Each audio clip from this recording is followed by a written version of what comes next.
Hey everyone, this is Ann Ledgerwood. I'm a pediatric physical therapist, a musician, and also a self-published author of children's books. So today I'm going to begin reading the second book that I wrote. It is called Coral Music. Coral for the color coral, music as the last name Music for Annie Beth's family, for any of you that know the story. So anyway, I'm going to read this, probably about a third of it today, so that it's not in too big of increments for any of you who want to listen. Coral Music was published in, let me remember, 2017. Okay, these are books that I started off writing for my granddaughter Riley. Coral Music, Chapter 1.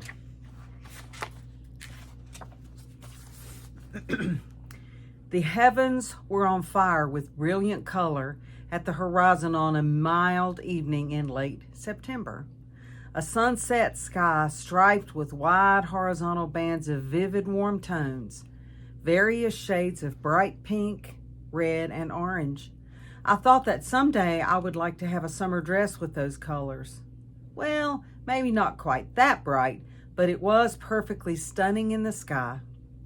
I had grown to like to wear pretty colors since I had seen a lovely lavender bird last summer. My mother had spoken to me in the most special way that day. Even though she left when I was 4, I now knew that she loved me and that I was okay. I appreciated beautiful things more and more now. My words came much easier these days, but the most amazing thing was I had learned that I liked to sing. Every time I would sing a note or two, I would imagine my mother smiling because I was using my beautiful voice, as she said. I didn't think that I was much of a singer, but it sure was fun. My best friend Riley was trying to coax me into trying out for all-county chorus at Honeacre Elementary School in a few months. That would be stepping way out for me, the girl who hardly spoke at all last year. Though Riley talked to me about it most every day, I had not agreed to do it. It seemed way too scary. Come on, Annie Beth. We'll do it together. It won't be bad. We'll have so much fun. Everyone says you have a pretty voice and you really like to sing. Plus, we get to miss a day of school for the practice if we make it. I heard some variation of this from Riley most every day. She was always a great encourager. I would slowly shake my head without saying much of anything. Just because I was able to talk more now did not mean that I was ready to sing by myself in front of people. And not just people, but judges. The conversation would always end with me shrugging my shoulders and saying that I would think about it.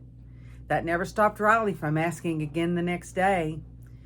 The air was cooler and the leaves were starting to change color. Fall is such a beautiful time of the year when you live in the mountains of Appalachia. I was very thankful to live with the Musicks, my foster family in Finney, Virginia. Most every day, Mrs. Musick would talk about the leaves. Annie Beth, we'll be at the peak of color in a few weeks. It's my favorite time of the year. The next day she would say, I don't think it'll be much longer till the peak, maybe a week or two. Then a little later, look at those sugar maples. Looks like they are on fire. Glory, glory, God's paintbrush. Mrs. Musick was a very kind person. She taught me many things about flowers and plants and trees. I had helped her with canning tomatoes too. I learned that it was a hot and sweaty job. Mrs. Musick told me that I would be glad for those tomatoes in the winter when we would make some chili or a big pot of her special spaghetti sauce. I looked forward to that. My dog Patch liked the fall too, but then again, he liked every season. In the afternoons when I came home from school, I played fetch with him. He was a mighty fine fetcher. I loved to hug his neck and have him lick my face. There was not a better friend. Mr. and Mrs. Musick had talked about raising goats, even though they had been warned by several people that goats would eat most everything in sight. Our neighbor, Mr. Sykes, told us that goats always pick the most expensive plants to eat. He said that a couple of years ago, his wife planted some beautiful flowers, pink, red, and white impatiens and begonias, and their goats got out of the pen and ate the flowers to the ground. They also got into her beans and tomato plants and ate them all too. The Sykes family doesn't have goats anymore." In spite of these warnings, Mrs. Musick was willing to take a chance. She wanted to try her hand at making goat cheese. Mrs. Musick was a very industrious woman who worked hard and was willing to try new things. She seemed to see life as an adventure. I was beginning to see life that way too. So, on a Saturday morning in early October, Mrs. Musick told me we needed to run some errands. Then we loaded up in the car and headed toward town. Patch often went with us into town, but today he stayed at home. He was a very good dog and was always on the front porch when we came home, holding down the fort, as folks would say. After we made our stops in Honeacre, Mrs. Musick turned the car toward Rosedale, and it seemed like it took forever to get there. She turned left onto Route 19, and off we headed. We were on one of Mrs. Musick's adventures. Riley was with us too. "Where are we going?" I asked excitedly. "You'll see," Mrs. Musick said. "It's a surprise." Riley and I tried to guess the surprise. Are we going for ice cream? Are we going to Richlands? Are we going to Bluefield? Are we going to visit one of your friends? No, no, no, and no, Mrs. Musick insisted as she smiled and glanced back over her shoulder. When we reached Tazewell, she turned the car off onto a smaller road. In about 10 minutes and a few more bends in the pavement, she turned into a gravel lane which led to a farm. A small, dark-haired woman wearing a blue dress came out on the porch of the White House. She had a big, warm smile on her face. "Welcome to our home here in Frog Level. We'll go back and you can pick out the one you want." Frog Level was the name of a wide spot in the road, as Mrs. Musick would say. It was a small community between Tazewell and Thompson Valley. It was part of God's country, which was what Mrs. Musick called most every place we went in our beautiful corner of the world. As Mrs. Harmon walked over to greet us, I saw a head of dark brown curly hair sticking halfway out from behind the corner of the house. I tried to look around there to see who it was. I thought I might meet a new friend. My thoughts were interrupted when I heard Riley. "Pick out what?" Then we saw them. The Harmons had 5 or 6 baby goats in a pen. I quickly forgot about the curly brown hair I had just seen. Mrs. Musick said, "Auntie Beth, let's pick out a female goat. We are taking one home today." "They are so cute. Look at those floppy ears," Riley exclaimed. "Which one do you like, Auntie Beth?" "I like the tan one, I think, but they are all so cute. This one reminds me of Oatmeal." Oatmeal was a special bird friend that Riley and I had seen last summer. The little tan goat had made me think of Oatmeal as well. It was amazing how much Riley and I thought alike. "These little goats love to be petted, and we still bottle feed them some," Mrs. Harmon said as she started to open the gate to the pen. At that moment, we heard a crash and looked up to see 4 or 5 rakes and shovels that had just fallen from beside the house onto the ground. Mrs. Harmon said, "That's okay, Rory. Don't worry about it. Just pick them up. Not a big deal at all." Riley and I ran over to help pick up the rakes and shovels. Rory poked his head around the corner again, but he seemed to look past us. That thick curly brown hair I had seen was his. He had beautiful pale blue-gray eyes that seemed to be looking at something far away. He looked to be a year or 2 younger than we were, and his clothes were a bit of a mess. "Rory's a little shy and doesn't talk much," Mrs. Harmon said. "He loves these goats and helps me to take care of them." "I know what it's like not to talk a lot," I said. "I didn't talk much until this year. Maybe he will talk to me." "Hello, Rory. My name is Auntie Beth, and this is Riley."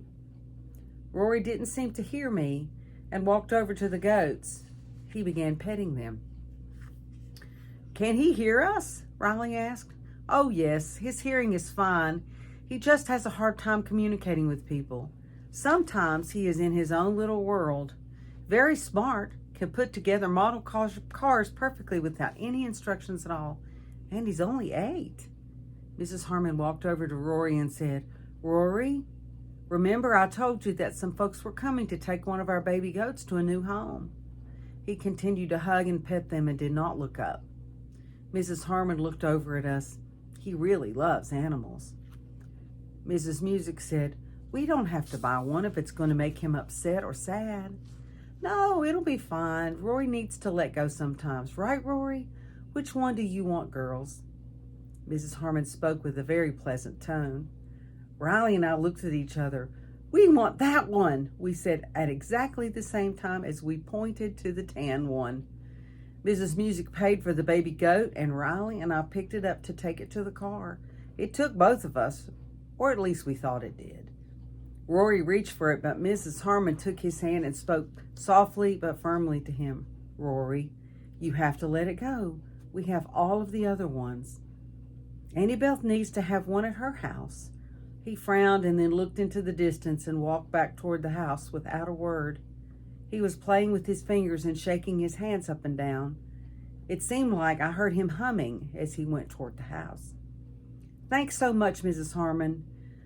I will take really good care of this little goat, I promise, I said. So, just like that, the Musick household grew by one. Riley and I put the little goat in the back seat with us. It really was very cute and cuddly. If we stopped petting it, it would push its head against us again and again, as if to say, pet me, pet me. It wouldn't let us stop. What do you want to name her? Mrs. Musick asked. I don't know. What do you think, Riley? I asked. Well, oatmeal is taken. Riley's eyes drifted upward as she thought a few seconds. I don't know right off. Mrs. Musick, can we get her a collar and a leash? I asked. I think that's a great idea. We'll have to keep her in the pen when you're not with her, or she will eat everything and maybe run away. Goats are like that, you know, Mrs. Musick said. We stopped at the pet store in Richlands. I saw the perfect collar right away. It was a warm shade of pink with white rhinestones. This is the one, I said. Yes, that looks good. That is a lovely color. Not really peach, not really pink. I would say that color is coral, Mrs. Musick said as she nodded her head. She bought the collar and a leash to match. Riley was in the car with the goat. The collar fit perfectly on the goat's neck with a little room to spare. Let's name her Coral to match her pretty collar, I said. I love the little goat already. Coral, I love that, Riley said. Coral is perfect. Coral Musick. I think she will be famous. Chapter 2.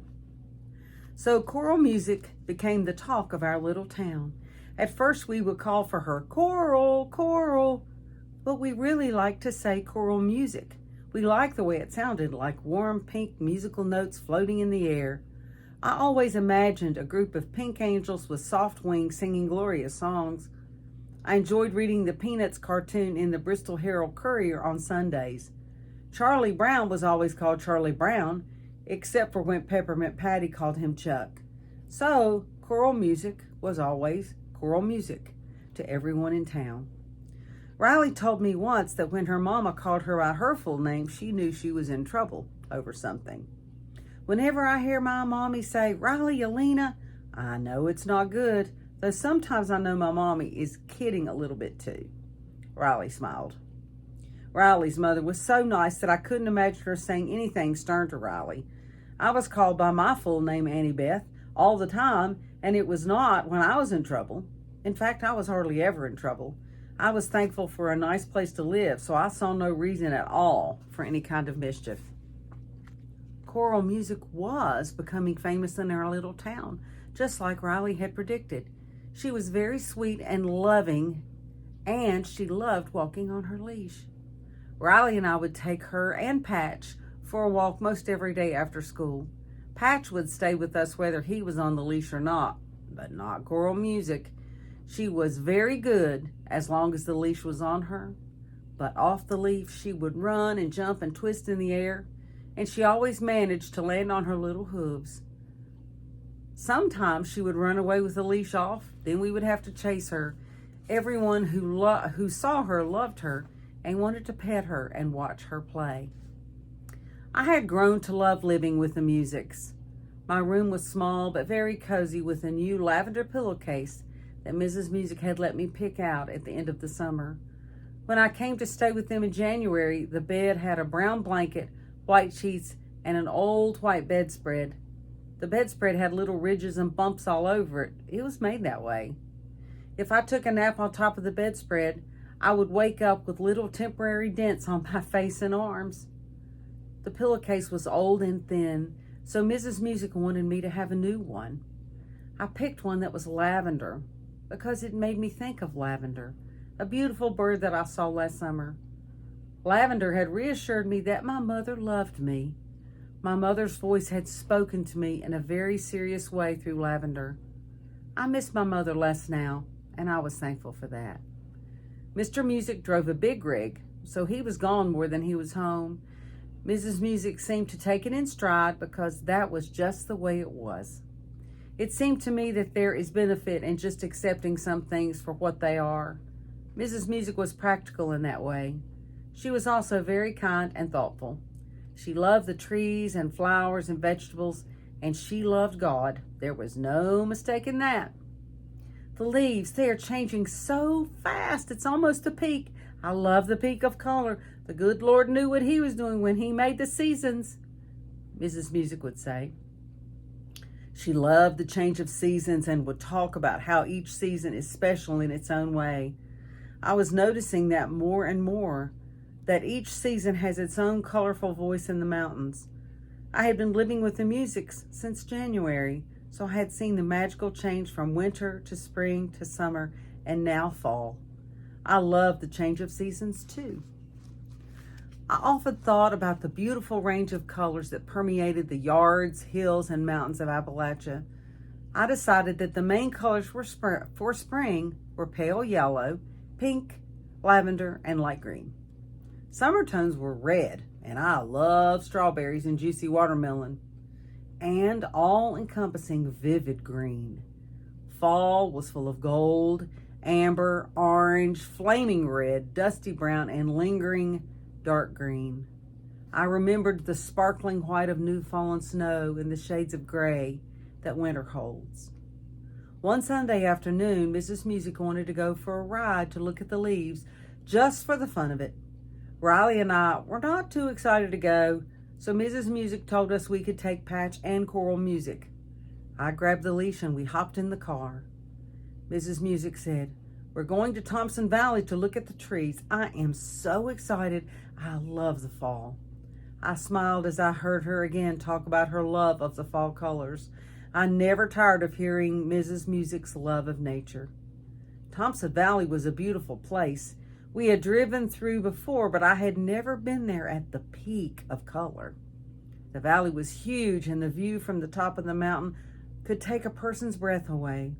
On our way there, we would be passing by the Harmon farm. "Mrs. Musick, can we stop by the Harmon farm and let them see Coral Music? I'll bet Mrs. Harmon would like that, and maybe we can talk with Rory," I said. "I think that'll be fine." In a few minutes, Mrs. Musick pulled into the lane going to the Harmon farm. We did not call ahead, because in those days, people would just drop by most any time. Well, during the daytime hours anyway. "Go and knock on the door, see if anyone is at home. There's no car here, so they may not be home from church," Mrs. Musick said. Mrs. Musick stayed in the car with our pets while Riley and I went up the front porch steps and knocked on the door. We heard Mrs. Harmon inside. "I'm coming, be there just a minute." She came to the door and smiled broadly. "So good to see you girls. Annie Beth, invite your mother to come in." Mrs. Harmon waved at Mrs. Musick to come inside. That was the first time that I remembered anyone saying anything like that to me. At first, it startled me a little bit. I thought about what Mrs. Harmon said. Mrs. Musick was a very nice lady. I thought it would be fine with me if she were my mother. Suddenly, we heard a loud crash. Mrs. Harmon jumped and rushed down the hall. "Rory, what happened? Oh, are you okay, girls? Come here quickly. Oh my goodness, we need some help." Riley and I ran down the hall to see what had happened and how we could help. When we looked in the room, we saw that a very tall, heavy bookcase had fallen over and was on top of Rory. All of the books were everywhere, and he was trapped underneath. He was wiggling a little bit to try to get out, but it was too heavy. Rory, it's okay. We'll get some help. Are you hurt? Mrs. Harmon asked. Rory started to cry. That was the first time I had heard him make any noise except for the humming I had heard the last time I was there. I will call the neighbors to come and help. Mrs. Harmon quickly left the room to use the phone on the table in the hall. As we slowly began to move the books out of the way, Riley and I began to talk with Rory to help him not to be afraid. We reassured him that he would be able to get out from under the bookshelf in just a little while.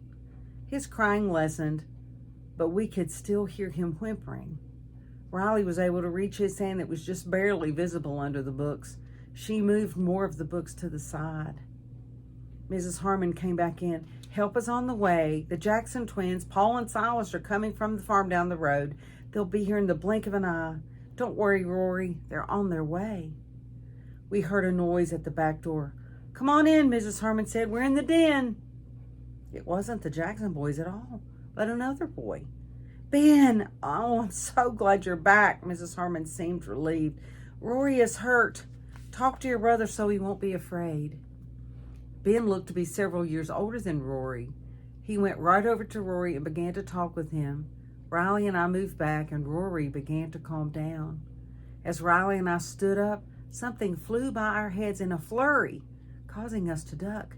Gracious, Ben, a bird must have come in with you, exclaimed Mrs. Harmon. Sorry, but I think it came in with me, said Mrs. Musick as she peered into the room. Oh my, what happened? Is Rory hurt?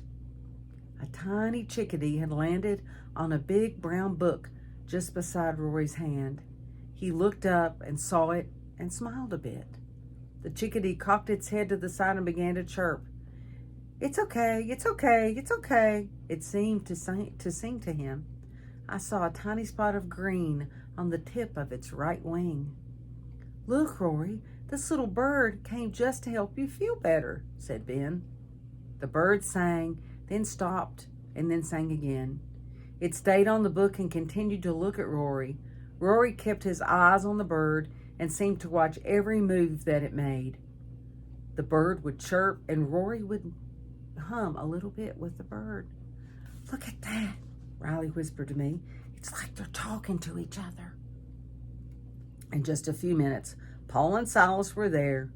We all helped to lift the bookshelf and set it back up against the wall, while Mrs. Harmon went right to Rory in the maze of books. Rory's right arm above the wrist was blue and red and had a big knot on it.